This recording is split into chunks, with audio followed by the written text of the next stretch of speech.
Bonjour ou bonsoir selon l'heure à laquelle vous suivez cette émission spéciale sur le professeur Matungulu Mbuyamu Ilankir Freddy. Nous allons, avec mes confrères sur ce plateau, aborder quelques questions d'actualité. Monsieur le professeur Matungulu, vous le savez, a participé à ce grand messe qui a eu lieu à Genève, en Suisse, et il est un membre déterminant dans la coalition Lamouka. Je ne suis pas seul sur ce plateau. À mon extrême gauche, vous avez une Jonji de Canal Kin Télévision. Mon voisin immédiat, c'est Eric de Antenna, et moi-même, Luc Mikomokabongatre de Congo Web. Professeur, bonjour et bienvenue sur ce plateau. Bonjour, bonjour. Tout à l'heure, nous avons dit que nous allons aborder, entre autres, la question électorale. Mais il y a quelque chose d'abord qui m'échatouille un peu. Votre nom, c'est Matungulu Mbuyamu Ilankir. Matungulu, on connaît, c'est l'oignon. Mbuyamu Ilankir, on ne connaît pas du tout. Qu'est-ce que ça veut dire? Bon, je crois que d'une façon générale, Mbuyamu Ilankir, ça veut dire quelqu'un en qui on peut avoir confiance. Parce que c'est quelqu'un qui sait tenir la parole, qui a le sens de la parole donnée. Et donc voilà ce que je peux dire d'une façon générale. Matungulu, vous l'avez dit, c'est l'oignon chez nous ici en République démocratique du Congo. Voilà le sens qu'il faut donner à mes deux autres noms qui viennent après mon nom de famille qui est Matungulu. Très bien. Alors, je disais tout à l'heure que vous avez participé à la grand-messe qu'il y a eu à Genève, de laquelle est sorti M. Fayulu Madidi comme candidat unique à l'époque de l'opposition. Mais au sein de l'opinion, l'on vous accuse, vous qui avez participé à cette rencontre de Genève, d'avoir monté un coup fourré contre les deux candidats, M. Kamere et Félix Tshisekedi, afin de sortir M. Matungulu, M. Fayulu comme candidat unique. Que s'est-il passé exactement à Genève?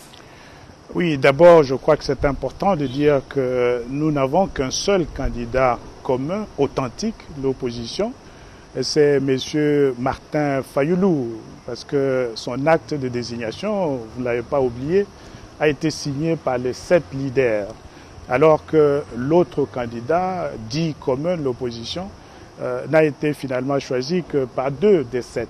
Donc c'est important, je crois que nous puissions le relever. Nous n'avons qu'un seul candidat commun, authentique, l'opposition, et ce candidat unique, commun, authentique, l'opposition, c'est M.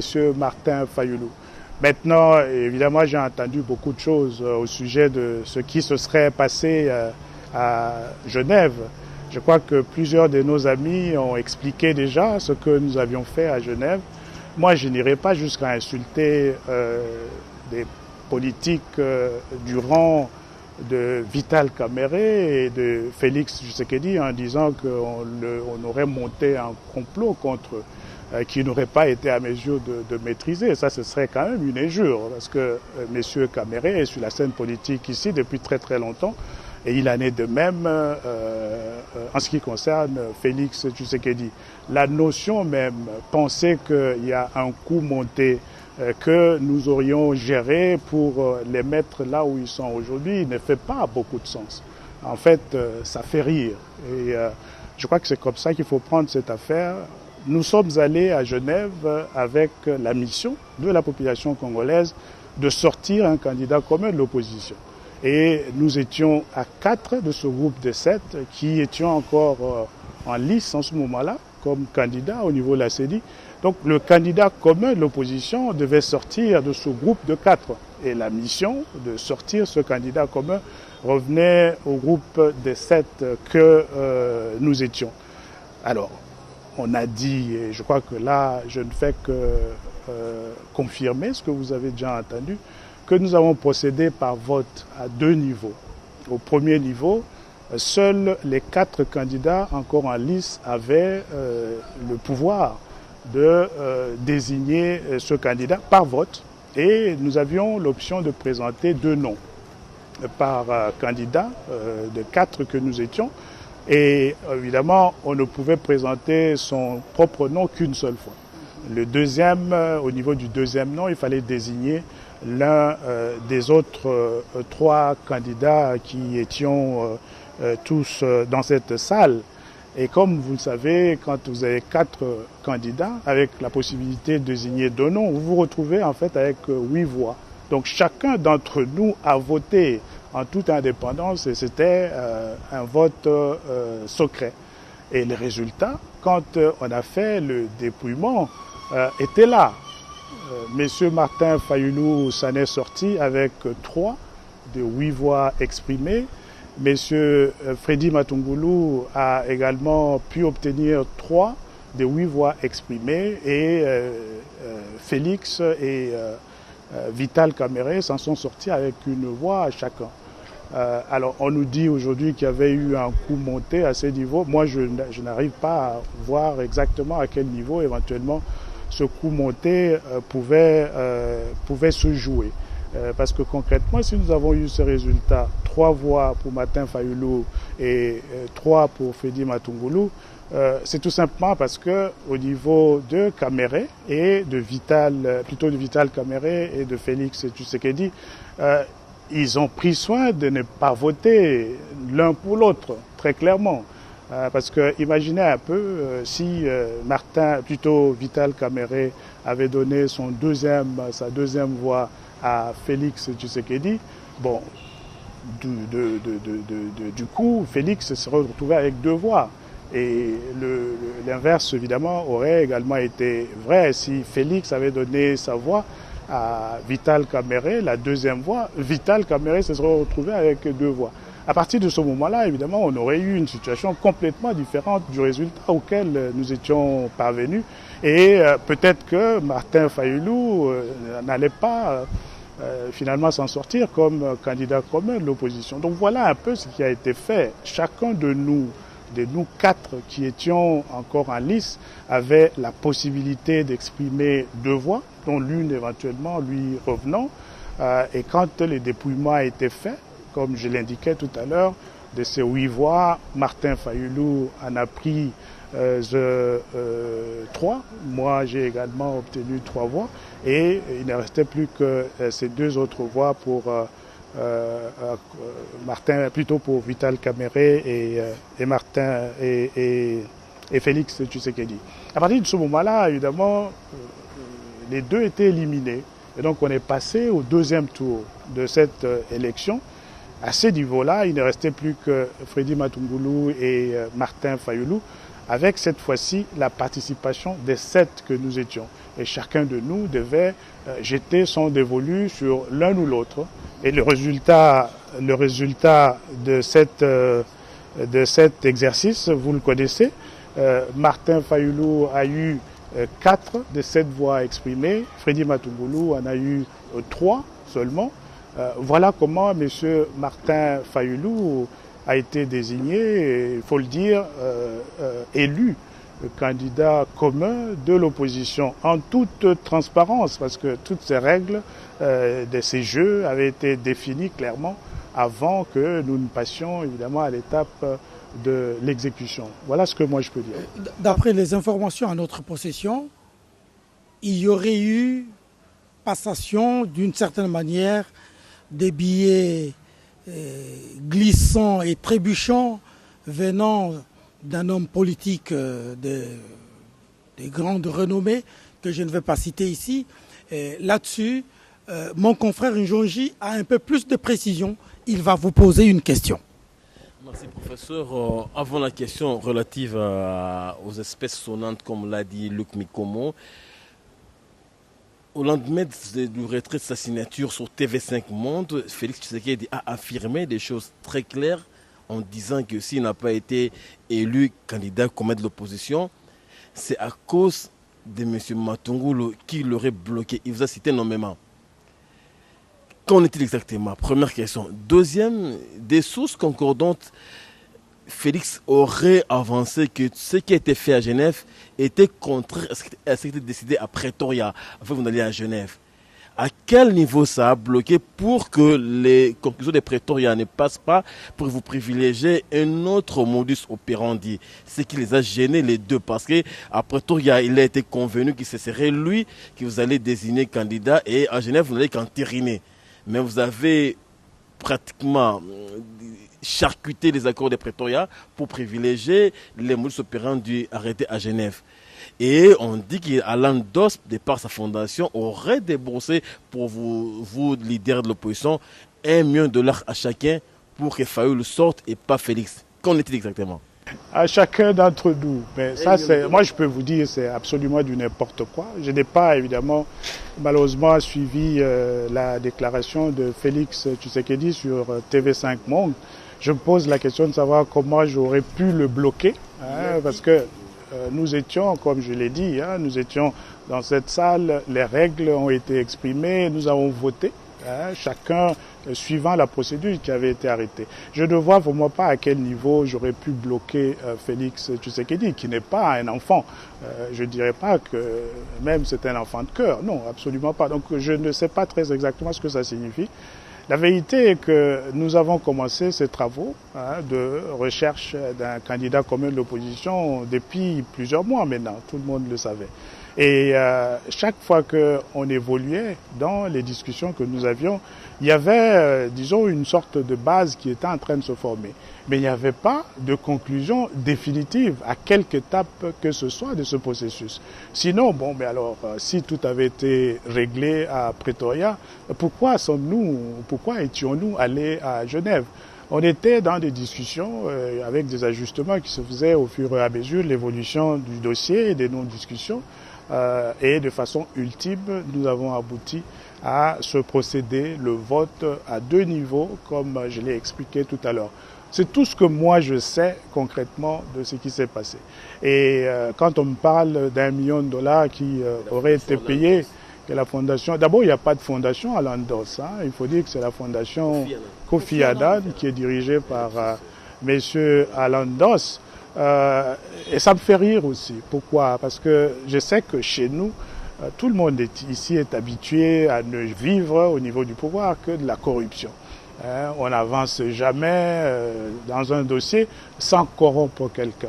On n'arrive jamais à convaincre quelqu'un du bien fondé de sa démarche, de ce que l'on est en train de faire sans corrompre. On le voit, la façon dont notamment M. Chadari est en train de gérer sa campagne. C'est des coups à coups de millions de dollars que tout se passe. Ce n'est pas cela la culture partout dans le monde et certainement pas au niveau d'une institution aussi respectée que la fondation Kofi Annan. En fait, c'est vraiment une insulte que de dire que la fondation aurait décaissé $7 millions pour acheter nos consciences, nous qui étions participants à ce processus. Ça, c'est du domaine tout simplement de la rumeur. Moi, j'étais là. Je peux vous le dire.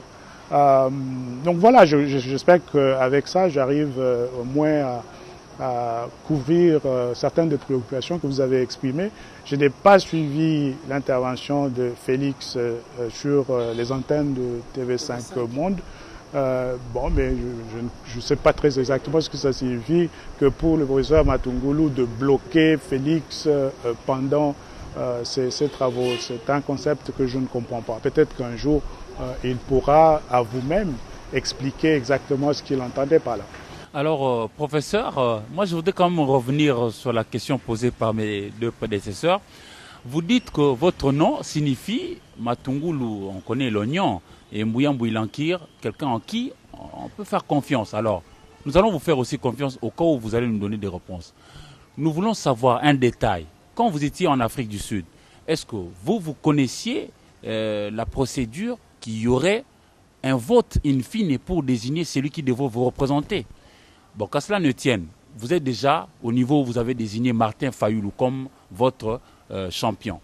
Êtes-vous satisfait du choix que vous avez opéré pour l'alternance que vous avez promis à la population congolaise? C'est une question pertinente. D'abord, comme je l'ai dit, les discussions ont évolué dans le temps. Et il n'y avait pas de moment où on pouvait dire les choses sont figées, notamment en ce qui concerne la procédure de désignation de ce candidat commun de l'opposition.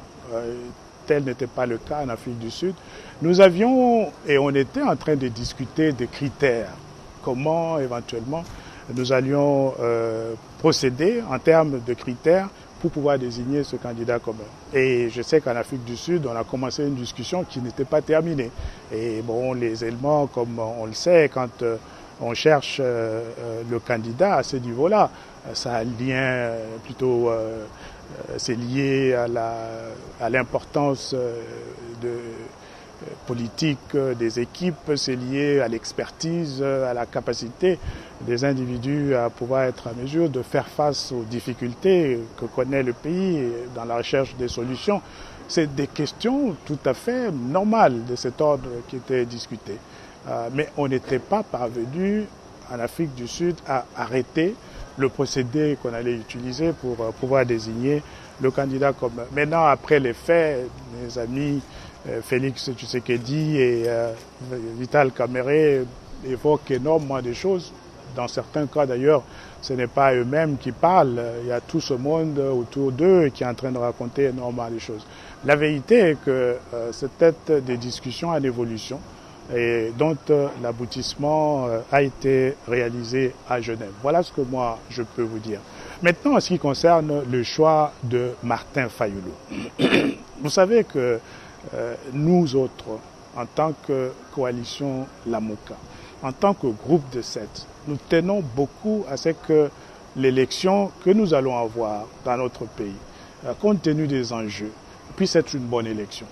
Une élection dont les résultats reflètent véritablement la volonté et le choix de notre population. Et depuis plusieurs mois, avant même notre départ à Genève, nous étions en tant que groupe en train d'insister par conséquent sur la nécessité pour cette élection de ne pas se faire avec la machine à voter. Que nous devions nous battre jusqu'au bout pour obtenir le rejet, l'élimination de la machine à voter. Alors regardez un peu autour de nous ces 4 candidats qui étaient encore en lice que nous étions. Je parle de Martin Fayulu, de Vital Kamerhe, de Félix Tshisekedi et de moi-même. Vous nous avez suivis depuis plusieurs mois et vous connaissez notre position ou nos positions respectives sur la question de l'élection avec ou sans machine à voter. Quand vous avez fait le tour entre ces 4, dites-moi, d'après vous, qui était le plus déterminé sur la question du rejet de la machine à voter? Qui portait mieux cette conviction, la nécessité d'avoir une élection sans machine à voter, parmi les 4. Mais c'était bien Martin Fayulu. C'était bien Martin Fayulu. Voilà pourquoi aujourd'hui nous parlons de lui en tant que candidat commun de l'opposition. Je vous pose la question de savoir aujourd'hui ce que la coalition Lamuka serait devenue si cet honneur d'être le candidat commun de l'opposition avait été donné à à Vital Kamerhe ou à Félix Tshisekedi. On serait où sur cette question aujourd'hui? Kamerhe et Félix Tshisekedi ont dit déjà clairement qu'ils vont aller à l'élection avec ou sans machine à voter. Ce n'est pas ça la position de la coalition Lamuka. De mon point de vue, quand vous prenez la majorité que nous étions de ce groupe de 7, au niveau de cette majorité, il était clair que le vrai porte-étendard de notre position, parce que c'est fondamental, nous voulons avoir une élection dont les résultats n'est pas contesté, une élection dont les résultats reflètent la position de la population congolaise, et nous ne pouvons pas y arriver si on va à cette élection avec la machine à voter. Et le champion de cette cause, mais très très clairement, c'est Martin Fayulu. Des 4 que nous étions. Ce n'est ni Vital Kamerhe et encore moins Félix Tshisekedi. Les choses, en tout cas sur cette question, en ce qui nous concerne en tant que groupe de 7, dans notre grande majorité, étaient très très claires. Justement, le fait d'avoir désigné Martin Fayulu comme candidat unique ou commun de l'opposition exprime votre volonté ou votre détermination de ne pas aller aux élections parce que la machine à voter sera toujours là, elle est et elle y reste. Que répondez-vous à ceux qui disent que Martin Fayulu, c'est une volonté de ne pas aller aux élections? Non, mais absolument pas. Nous sommes déterminés à aller aux élections. Hein? Et c'est pour ça que je dis que nous sommes finalement véritablement à la croisée des chemins. Parce que aller aux élections avec la machine à voter veut dire quoi? Veut dire légitimer Chadari, hein? Quelqu'un dont, avec son gouvernement, on connaît le bilan. On ne peut pas comprendre aujourd'hui que la Kabylie, que Chadari puisse gagner cette élection dans ce pays. Et c'est ça plutôt la mission qui est assignée à la machine, c'est de faire gagner Chadari, alors qu'il ne les mérite pas. Il faut le dire très clairement. Ces gens de la Kabylie ont mis le pays à genoux. Par terre, aujourd'hui, il faut le répéter, qui est devenu la risée de tout le monde au niveau international.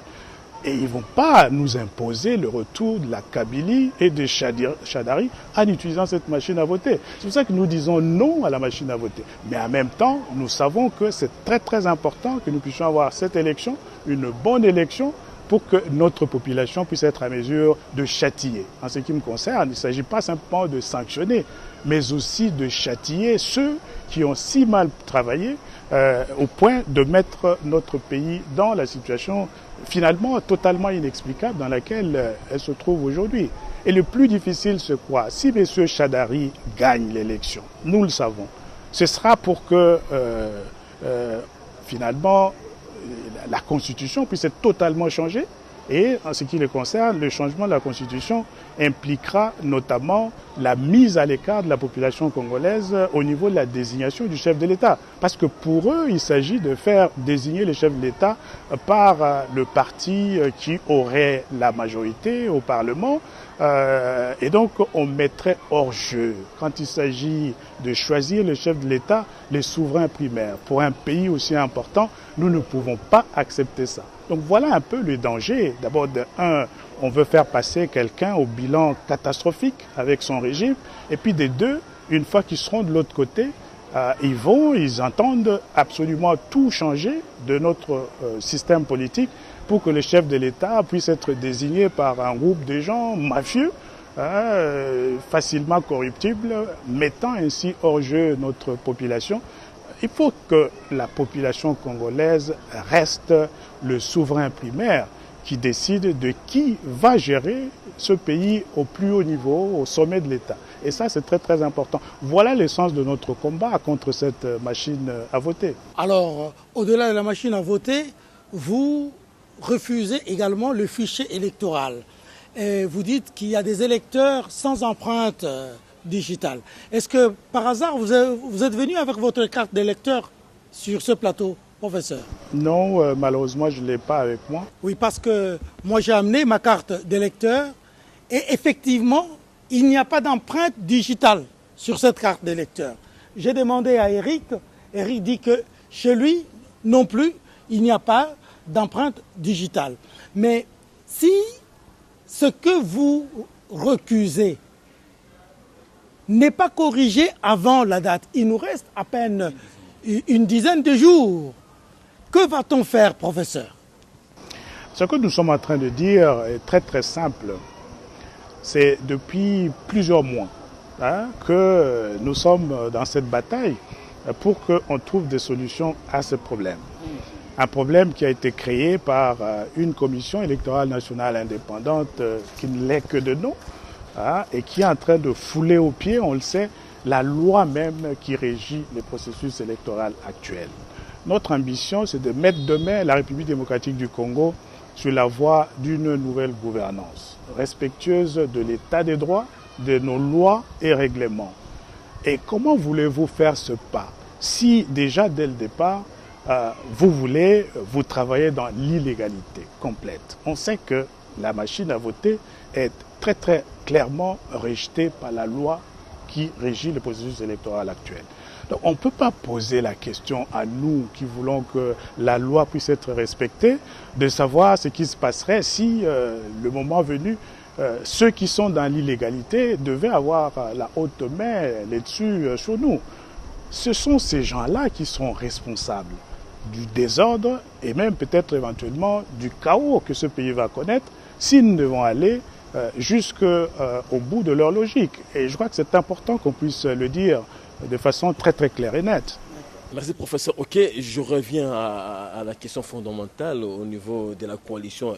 Elle était la Mouka à 7, maintenant il y a la Mouka à 5, il y a Cash avec Félix et Vital Kamere.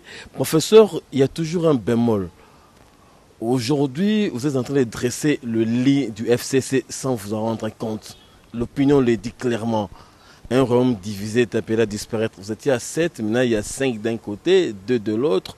C'est-à-dire que Chadar est un boulevard pour lui, très simplement.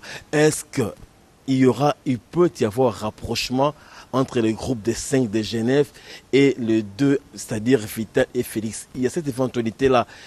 Dans quelle mesure ça peut être possible? Ou bien on peut dire aujourd'hui qu'aller à Est, ça sera 5 contre 2 et Chadar est seul. Là, je me dis peut-être la coalition de la Mouka ne va pas tirer son épingle du jeu. Deuxième question, professeur.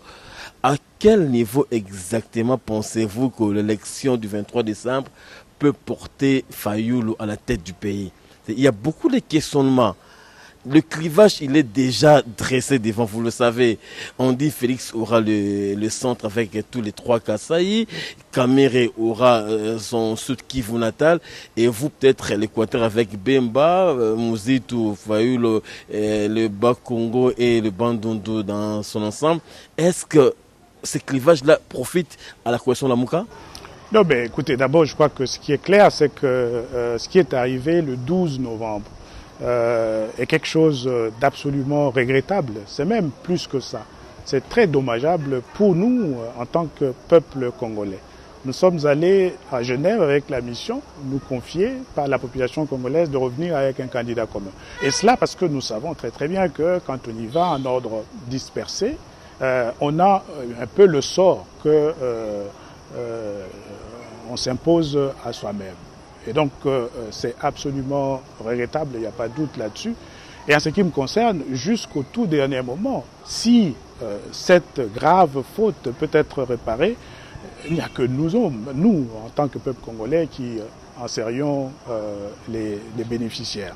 Et donc, je ferai tout ce que je peux pour pouvoir aider éventuellement à faire évoluer les choses dans ce sens. Mais cela étant dit, ouvrir un boulevard à Chadari, ça veut dire quoi? On ne peut pas oublier le bilan de la Kabylie, même de Chadari lui-même en tant que ministre de l'Intérieur. Nous savons ce qu'il a fait. En tant que responsable numéro 1 de son parti politique, il a l'injure facile. Aujourd'hui, on a des éléments audiovisuels qui l'indiquent clairement. Ces messieurs n'est pas bien placés pour gérer ce pays au plus haut niveau. On va lui ouvrir le boulevard de quelle façon? Tout est contre lui.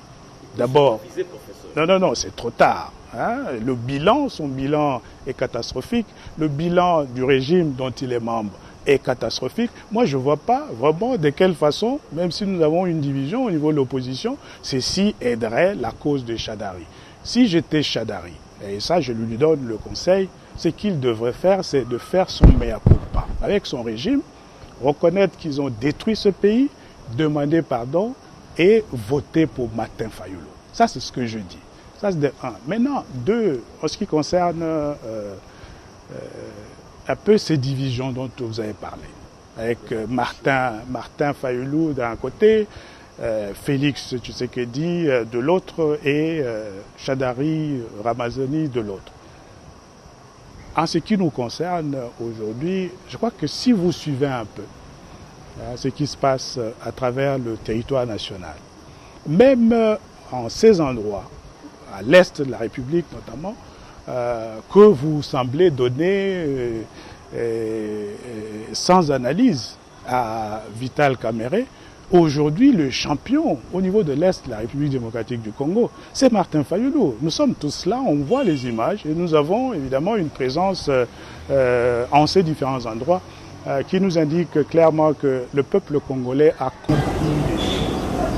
Nous avons finalement trois grands groupes politiques aujourd'hui, au moment où nous sommes en train de parler dans notre pays. Le premier groupe, c'est la Kabylie. On le voit avec son champion, Ramazani. On ne peut pas concevoir qu'un Congolais qui souffre dans sa chair, comme tous les Congolais, puisse voter, donner sa voix à Shadary. Et donc là, c'est quelqu'un qui est éliminé. Vous allez au niveau du deuxième groupe de politique. Ça, c'est le groupe des gens qui n'ont pas le sens de la parole donnée, qui n'ont pas le sens même de la signature donnée. Et ça, c'est frais en nos mémoires. Ils sont allés à Genève, ils ont signé des documents de la façon la plus solennelle possible. Et le lendemain, moins de 24 heures plus tard, ils ont renié leur propre signature.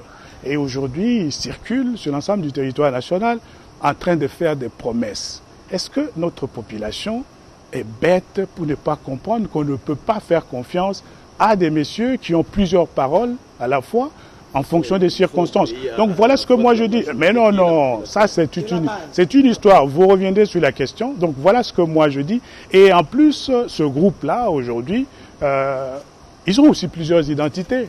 Ils ont des fréquentations la nuit qui ne sont pas forcément celles de la journée. Et la population congolaise n'est pas dupe. Elle sait exactement ce qui est en train de se passer. Et puis alors finalement, vous avez le dernier groupe. Le groupe Lamouka, qui a le sens de la parole, le sens de la dignité et le sens évidemment de la signature donnée. Et en plus, nous, dans notre groupe, nous avons l'expertise qu'il faut pour véritablement remettre ce pays sur la voie du progrès économique et social. Et ce n'est pas le groupe Shadary et même encore le groupe Kakash qui pourrait objectivement nous disputer le leadership quand il s'agit de l'expertise nécessaire pour assurer une bonne gestion de ce pays. Donc voilà ce que nous disons. Et la population congolaise, je crois, très très lucide, elle le voit. C'est que les uns et les autres sont en train de faire et le moment venu, elle saura faire son choix et donner son verdict. Nous n'avons absolument pas de difficultés à ce niveau. Nous sommes confiants. Martin Fayoulou aujourd'hui, en tant que candidat commun authentique, le seul de l'opposition, saura tirer son épingle du jeu. Il n'y a absolument pas de doute là-dessus. Professeur, merci d'avoir clairement dit que la population n'est pas dupe, elle comprend ce qui se passe. Le troisième groupe. Mais curieusement, moi je voudrais être quand même pratique. Première préoccupation. Vous dites que vous êtes pour les élections, mais pas avec la machine à voter. Entre-temps, la CENI, avec à sa tête Corneille Nangaa, persiste et signe que la machine sera là pour nous aider à aller aux élections. Mais ne voyez-vous pas que vous voulez être propre, mais vous ne voulez pas que l'eau touche votre corps? Parce que pendant que vous parlez ici, nous n'aurons peut-être pas la possibilité de vous rencontrer pour vous reposer encore des questions. La population va vous suivre.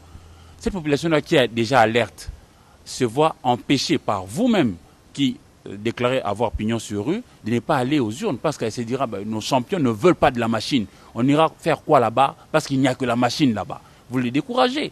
Auquel cas, vous n'aurez pas de voix. Non, nous ne décourageons pas la population. Vous savez, il s'agit ici d'un jeu de haute subtilité. Et on a besoin d'une très très bonne stratégie de haute facture pour pouvoir être à mesure finalement de donner à notre population une élection dont les résultats reflètera plutôt et sa volonté et son choix. Si vous y allez, comme on dit chez nous, ngoulou, et vous vous retrouvez le 12 janvier 2019 avec Shadary à la tête du pays, vous allez faire quoi? Vous allez faire quoi? Ce sera la dictature pure et dure, avec en plus les changements au niveau de la Constitution, finalement, qui vont finir par mettre la croix, donner la mort à ce pays. Et nous savons exactement ce que nous sommes en train de faire. Ce que moi je demande à la population, c'est de nous suivre de très très près. Nous savons qu'on peut trouver des contradictions en apparence dans le message que nous sommes en train d'envoyer à notre population. La population doit savoir que notre souci le plus important, c'est de lui donner la bonne élection. Nous ne pouvons pas mettre notre population en position d'être l'accompagnateur ou l'accompagnatrice d'un scénario écrit d'avance qui donne Shadary champion avant même qu'on ait eu l'élection. Ça, nous ne pouvons pas le faire. Et donc, nous sommes en train de travailler, comme nous l'avons dit, et on ira jusqu'au bout, jusqu'au dernier jour, avec notre stratégie pour obtenir qu'à la fin, la population congolaise puisse avoir cette élection sans machine à voter, cette bonne élection dont nous avons tous besoin. Et s'il y a des évolutions au niveau de cette stratégie, en fonction de l'évolution sur le terrain, nous serons là pour pouvoir évidemment nous exprimer. La population congolaise doit nous suivre de très très près, nous faire confiance. Nous avons une seule finalité, obtenir la bonne élection qui lui permettra de sanctionner ceux qui ont détruit notre pays. Professeur, avant de donner la parole à mon confrère Luc Mikomo Kabongatro, je voulais signaler par ailleurs que cette population risquera de vous dire qu'elle n'a peut-être pas l'énergie électrique à temps plein, mais qu'à cela ne tienne. Je voudrais relever quelque chose. J'ai l'impression que vous mettez plus l'accent sur la présidentielle plutôt que la députation nationale également, parce que le gouvernement prochain qui devra venir sortira de la majorité parlementaire. Pourquoi est-ce que vous n'en faites pas écho largement ? Bon, peut-être qu'on n'en fait pas écho largement parce que plutôt que de parler, nous sommes en train de travailler. Parce que si vous prenez la coalition Lamouka dans son ensemble, avec les grandes composantes du groupe des 5 que nous sommes aujourd'hui, que ce soit au niveau d'ensemble, que ce soit au niveau du MLC, de la dynamique de l'opposition, vous ajoutez à ça nos amis du Nouvel Élan et de la Sienco, mon groupement politique, vous avez tout ce qu'il faut pour pouvoir être à mesure d'avoir cette majorité au niveau du Parlement, pour être en mesure de gérer le pays au niveau de l'exécutif. Nous ne le disons peut-être pas beaucoup, mais nous n'y travaillons pas moins. Au niveau de toutes ces différentes composantes, les choses sont en train de se gérer de façon telle que quand le moment viendra pour nous d'avoir cette élection, la bonne élection, dont le résultat reflète la volonté de la population, nous serons présents aussi bien au niveau de la présidentielle qu'au niveau des législatives nationales. Professeur, vous avez dit tout à l'heure que dans l'Est de la République démocratique du Congo, Martin Fayulu est champion.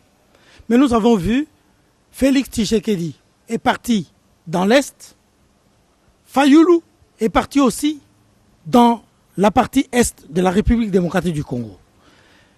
Pourquoi avoir choisi cette partie? Ça c'est un. De deux,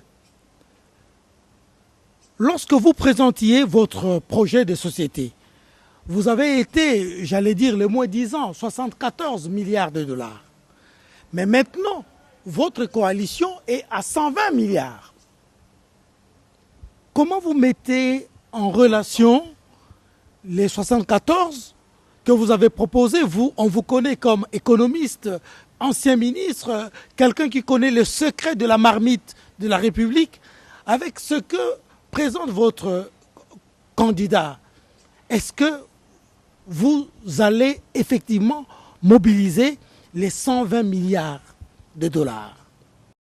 Bon, ce qui est important de dire d'abord, c'est que pour partir du premier constat que vous avez fait, nous sommes allés à Béni, nous sommes arrivés à Béni aujourd'hui, le candidat commun, le seul, je répète, authentique candidat commun est arrivé à Béni aujourd'hui.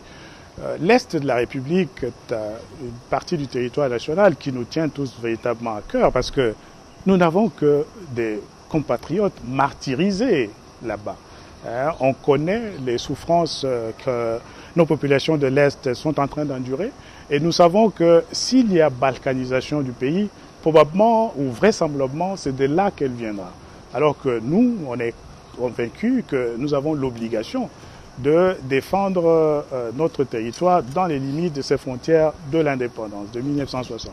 Donc voilà un peu, ça c'est de un, c'est important que la balkanisation soit combattue, et évidemment défaite, ça c'est de un. De deux, nous savons aussi que nous voulons faire de l'économie, donner à nos populations l'opportunité d'avoir une activité économique avec des investissements et donc la possibilité d'avoir des emplois et de revenus nouveaux. Et on ne peut pas le faire si notre pays, même en partie, connaît des foyers de tension du type que nous avons à l'est du pays. Donc voilà pourquoi c'est important ce qui se passe à l'est. Mais cela étant dit, comme vous le savez, nous allons couvrir l'ensemble du territoire national. Maintenant, sur la question des ambitions en matière de mobilisation de ressources. Vous avez parlé de 120 milliards. En fait, le dernier chiffre, c'est 126 milliards. Que vous comparez aux 74 milliards que nous avions retenus au niveau de la Sienco. Vous savez, dans cette affaire, il y a ce que vous avez appelé la marmite de l'État. Mais il y a aussi le potentiel que vous suscitez, que vous créez du fait de votre sérieux dans la gestion de l'État qui vous permet d'attirer des investisseurs en nombre pour pouvoir venir ici et finalement, grâce aux ressources, aux potentialités énormes dont regorge la République démocratique du Congo, pouvoir être à mesure de faire de l'argent et dans le processus de créer des emplois pour notre population. Quand vous examinez la partie qu'on appelle la marmite de l'État, c'est-à-dire les ressources internes mobilisées au niveau des non-régies financières en particulier, ce programme présenté par la coalition aujourd'hui, qui est porté par Martin Fayulu, fait des projections de l'ordre de 60 milliards de dollars sur les 126 milliards. Il y a un budget de l'État de l'ordre de 60 milliards de dollars en 5 ans, ce qui représente une moyenne d'autour de 12 milliards par an. Nous, en tant que Sienco, nous avions un budget de l'État qui était de l'ordre d'une cinquantaine de milliards. Et donc, il y a 52 milliards pour être beaucoup plus précis, une différence de 8 milliards. À ce niveau-là, je crois que même la coalition Lamuka a pris soin de rester le plus réaliste possible au niveau des ambitions quant aux possibilités de financement de l'économie à partir de 2019. Le reste, c'est un peu la vision des uns et des autres par rapport à ce que les investisseurs privés étrangers peuvent éventuellement faire, par rapport aux possibilités de mise en place de partenariats publics-privés, par rapport à la possibilité d'emprunt également de l'État au niveau notamment international. Et ce qu'il faut dire, c'est que si nous voulons véritablement aller dans le sens de réaliser ce programme, qui de mon point de vue est quand même ambitieux, de ressources, mobilisation de ressources de 126 milliards de dollars sur les 5 ans, nous devions être plus rigoureux dans la gestion de l'État, plus sérieux dans la gestion de l'État, parce que c'est de ce sérieux-là, éventuellement, que la confiance pourra renaître. Et je crois que c'est le message qu'il faut retenir.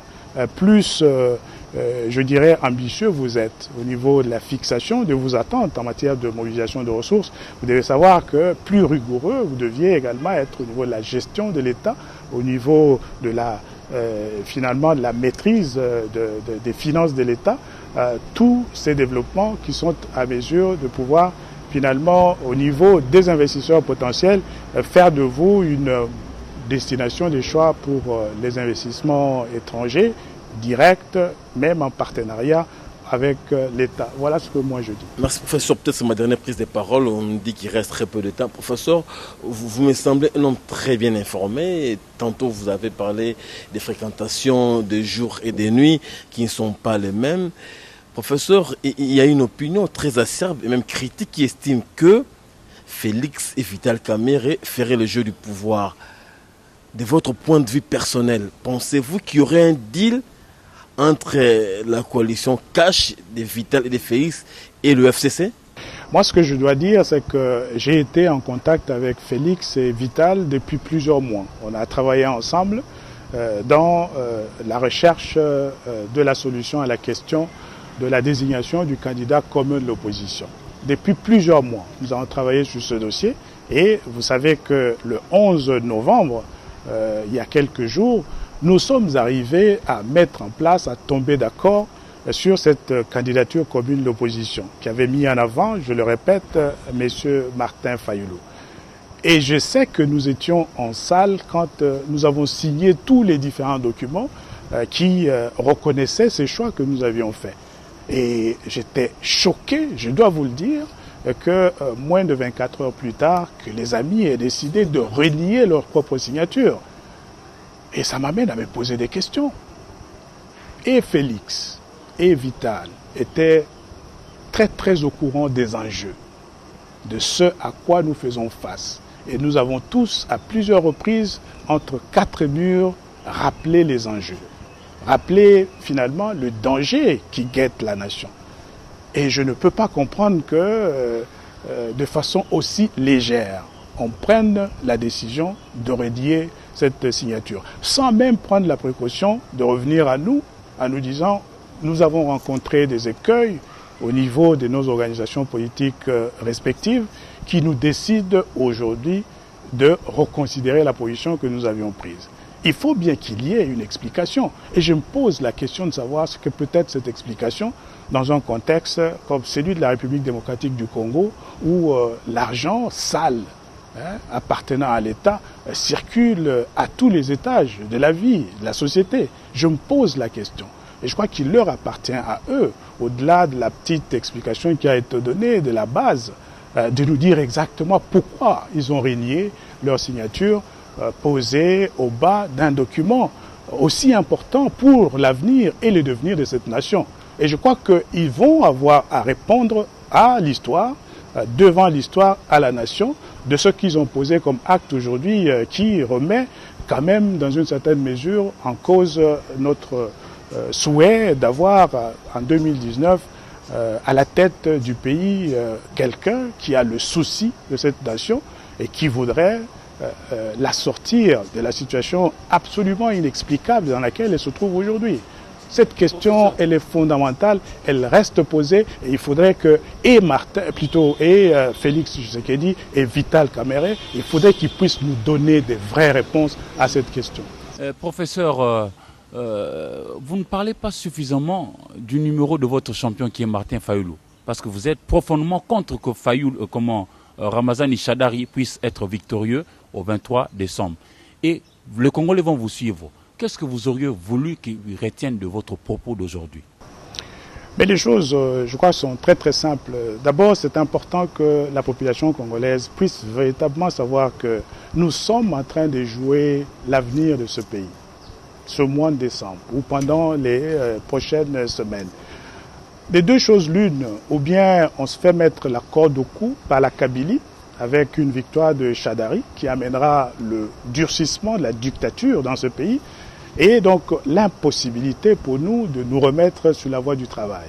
Ou bien nous restons lucides et nous suivons le message de la coalition, la Mouka, de très très près parce que nous avons une stratégie, une bonne, qui nous amènera à avoir la bonne élection qui permettra à la population congolaise, le souverain primaire, de châtier ceux de la Kabylie qui ont mis notre pays par terre et permettra à la nation finalement de se doter des dirigeants capables de la remettre sur la voie du progrès économique et social. Et ces dirigeants, ce sont ceux qui sont aujourd'hui dans les rangs de la coalition Lamouka.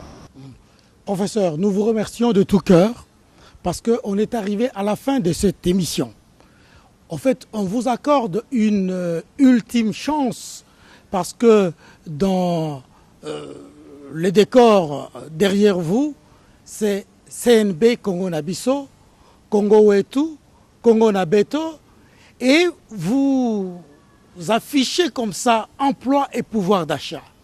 Est-ce que vos ambitions de Congo Nabiso rentrent en osmose avec les ambitions de la Mouka? Dans quelle mesure? Si vous pouvez être vraiment laconique en 20 secondes, 30 secondes, et on a terminé l'émission. Mais très très bien, je crois que le programme de la coalition de la Mouka est exactement le même que celui de la Sienco. Vous rappellerez, dans le programme de la Sienco, nous avons parlé de la nécessité d'avoir un contexte, créer un contexte de progrès, pour que l'économie puisse fonctionner et aller dans le sens de la diversification. Ça, vous avez suivi le candidat Martin Fayulu le dire la semaine passée, c'est très exactement ce que nous retrouvons aussi dans le programme de la Mouka. Créer un nouveau contexte de responsabilité, dans la gestion de la chose publique et puis alors diversifier l'économie pour créer des emplois pour notre population. Un autre élément important de ce programme de la coalition Lamuka, c'est la révalorisation de notre capital humain, c'est-à-dire un accent particulier sur le secteur de l'éducation. Et c'est ce que nous disons aussi. En tout cas, tant du point de vue du message que du point de vue de son focus. Nous avons un programme de la coalition Lamuka qui est tout à fait en cohérence avec celui de la Sienco. Voilà ce que je peux dire. De tout cœur, professeur, je vous remercie. Sur ce plateau, j'étais avec Jean-Pierre Njonji de Canal Kin Télévision et avec Eric Iziami de Antena et moi, Luc Mikomo-Kabongatre de Congo Web. Merci de votre disponibilité. Merci surtout pour toutes les réponses que vous avez données aux questions que nous vous avons posées. Nous n'avons pas épuisé toute l'intelligence des questions qu'on devrait vous poser. Nous osons croire qu'une autre possibilité se présentera pour que nous approfondissions toutes ces questions restantes et nous serons toujours disponibles à répondre et à venir vous rencontrer. Cela dépendra de votre disponibilité. Merci beaucoup. Je vous remercie beaucoup pour l'occasion de m'adresser à la population congolaise. Comme je l'ai dit, depuis que je suis rentré de Genève, je n'étais pas encore intervenu, en tout cas pas au niveau de l'audiovisuel. Je pensais que c'était important que je puisse donner mon son de cloche et ces choses faites aujourd'hui. Nous sommes dans une période évidemment riche en rebondissements de tous ordres sur le plan politique. C'est une période de campagne électorale. J'espère, comme vous, que nous aurons l'occasion une nouvelle fois de nous retrouver. J'espère que ce sera beaucoup plus, que ce sera bientôt, Merci beaucoup. Mesdames et messieurs, merci beaucoup et à bientôt. Merci.